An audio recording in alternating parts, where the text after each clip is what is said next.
Today's training video is going to be how you can post questions in Google Classroom. Using the question feature in Google Classroom is nice because it can have the conversation all occur within the stream without having to go to your Google Drive, but it is completely up to you if you want to incorporate Drive or not with different assignment documents, but you can keep the question just as basic as the question occurring within your classroom stream. To actually set up the question, you would go to the plus button in the bottom right-hand corner, and you would select Create Question.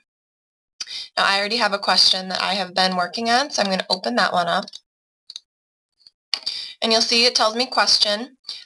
This question that was set up for everyone to practice with is having the students work on forming and critiquing arguments and opinions, specifically with current events and the presidential election that is occurring.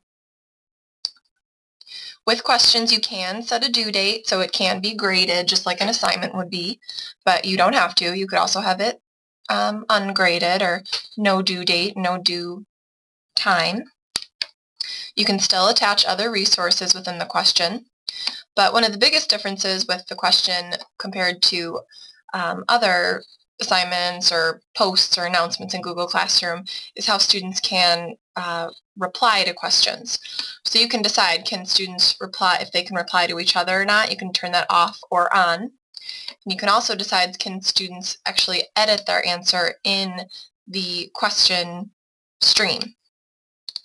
Now with this example, I'm going to allow the students to reply to each other. So when one student posts their answer for who they want to be president, they can reply to each other and give each other feedback on whether they agree or disagree with that choice.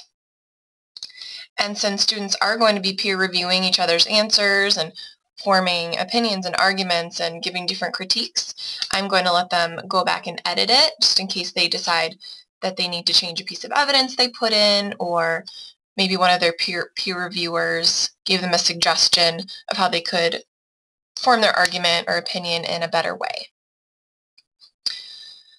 So I am having them work with current events and the presidential election, asking them who they would vote for, and then also asking them to include a piece of evidence from this Newsela presidential campaign text set that I included, so that'll lead them right to it. And then since I'm allowing them to reply to one another, once they posted their argument or opinion and evidence, I want them to reply to 2 other students. So it's a really nice way to get the students interacting and collaborating with one another within Google Classroom. Another option that you could do, once all of the students have put in their final replies and their final edits, you could also sync up a Google form with this. Just a really simple one, and have them put in their final responses, and then you would be able to see the entire spreadsheet of responses and display it to the class, and put together different summaries of the responses and the different percentages of what possible candidates are leading in the race. And you could, come back to this form again and again throughout the campaign and see how the kids' responses maybe have changed.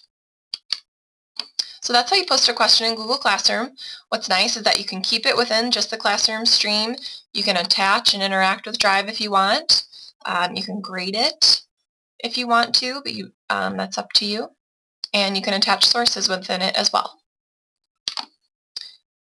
Thank you for watching.